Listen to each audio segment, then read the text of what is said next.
What's up, my guys, and welcome back to the show. I'm your host, Cody, and what the hell? You know what? This ain't mine, I promise you, but this makes sense. Somebody kept breaking in my house this week. All they did was walk around and yell, yes, and fickle. Brian Danielson, I know it was you. Anyways, welcome back to the show. Like I said, this is the Wrasslin report card. For those of y'all that are new, what we do here on the show is I take a wrestling show. I break down every match. I give them each a letter grade, and at the end, I tally them some bitches up to give that show its own report card. And tonight, we're talking the April 26th edition of AEW Dynamite. And check this out, you had 4 champions in action tonight, with 2 of those titles actually being on the line. You had a #1 contenders match for MJF's AEW title as Sammy Guevara took on Darby Allin. Plus, you had a huge debut from an ex-WWE guy that nobody, and I mean nobody, knew about, as well as the 63-year-old legend Jeff Jarrett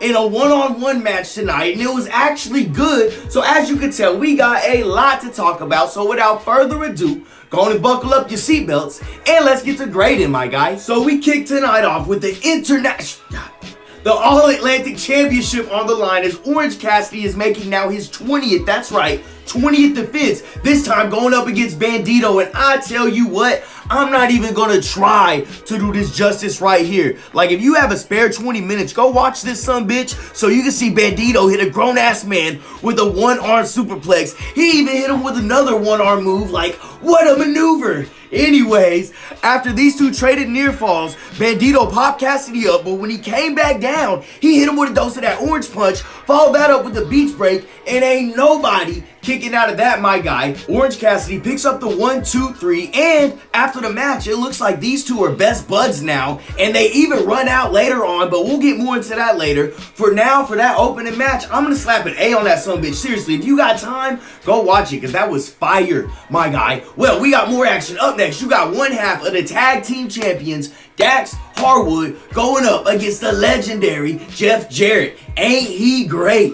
I tell you what, I'm only 30, and I wish I could move half as good as Double J. I mean, the guy is 63 years old, out there still putting on quality matches. Plus, my guy Dax Harwood probably puts on the best singles matches out of any tag team wrestler on the planet. Now, after getting booted from ringside earlier, that sack of shit Sanjay Dutton popped up and damn near cost Dax the match. However, he was enough of a distraction to allow Double J to capitalize. He hit Dax with the stroke, and ain't nobody kicking out of that, my guy. And at 63 years old, Jeff Jarrett picks up the victory. And I mean, for a minute, you gotta say, he was out there running the ropes.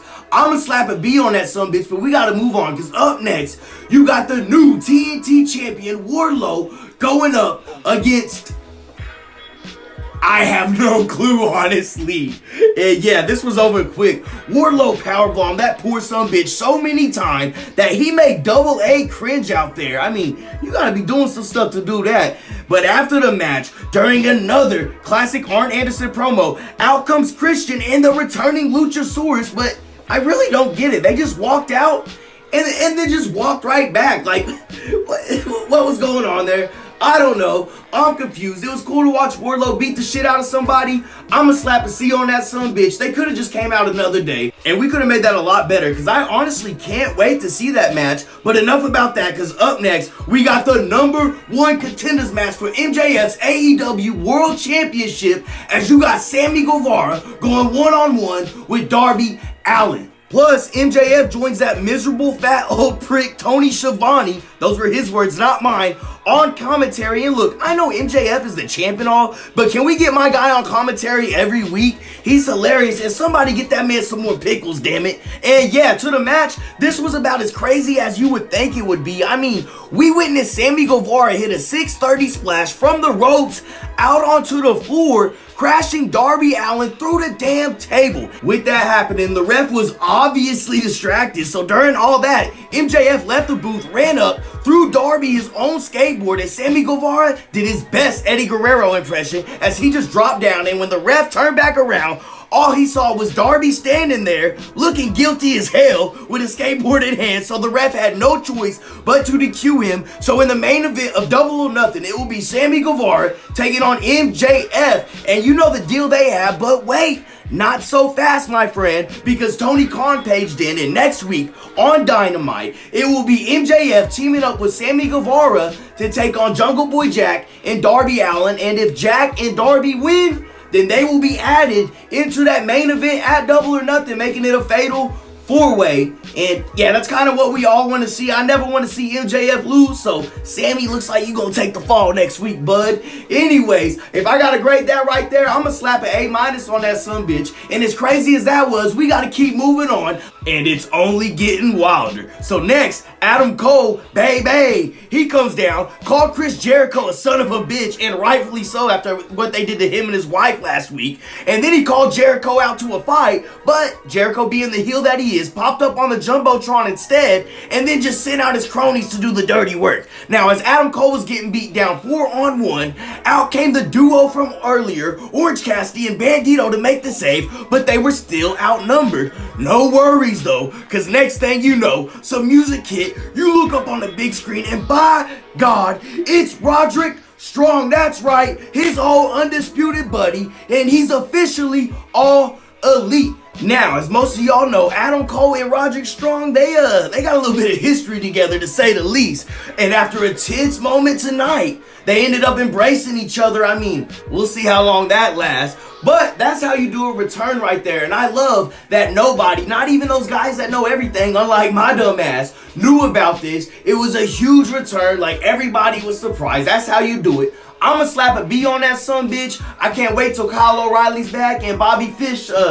I'll let y'all discuss Bobby Fish in the comments. I'm gonna leave that one alone, okay? It would be cool to see the Undisputed go up against the Jericho Society, though, and, you know, blood and guts or something like that.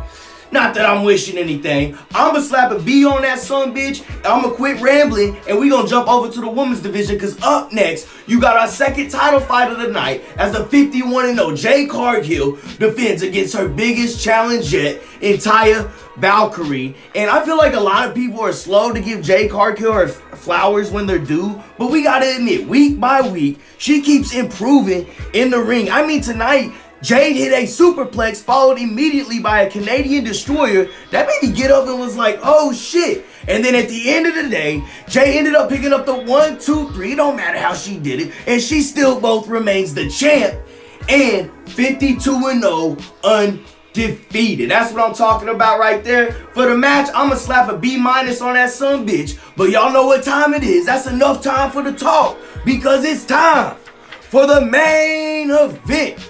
In tag team action, you got Kenny Omeaga and Takeshita teaming up to take on the Butcher and the Blade. And with Bryan Danielson on commentary, you know his name, you know some Combat Club shenanigans ain't too far away. And did he just call the Elite cancers? I know that sumbitch CM Punk is somewhere looking like Leo agreeing to that.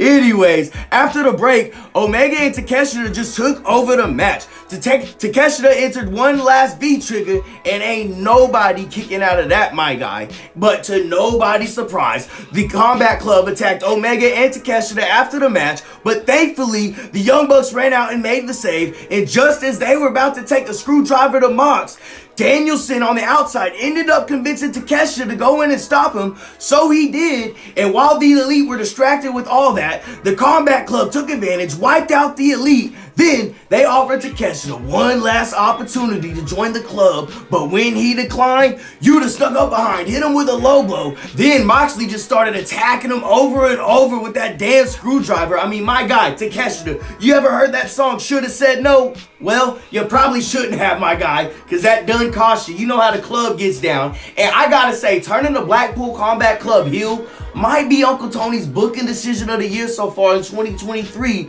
Hey, don't come at me, I'm just saying. And even though he broke into my house, I gotta give a guy his credit. Bryan Danielson is hilarious on the mic. So for that main event, I'm gonna slap a B+ on that sumbitch. And y'all know what part of the show it is. We got on the grades in.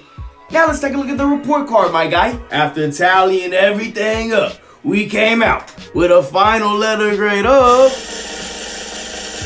a B. That's right, 86 100%. And for the 12 of you that watch Monday, that's the same grade Monday Night Raw, guys. So great answer right there, Uncle Tony. That's what I'm talking about. Pretty good week of wrestling so far. And we got the WWE draft starting Friday. Can't wait for that. Well, as y'all know, I'm your host, Cody. Thank y'all for tuning in. If you haven't already, please like, comment. You could also subscribe. That would be cool. Also, want to give a shout out to my guy, OG Bobby Knifehawk. Go check him out on SoundCloud, man. He got some really good tunes.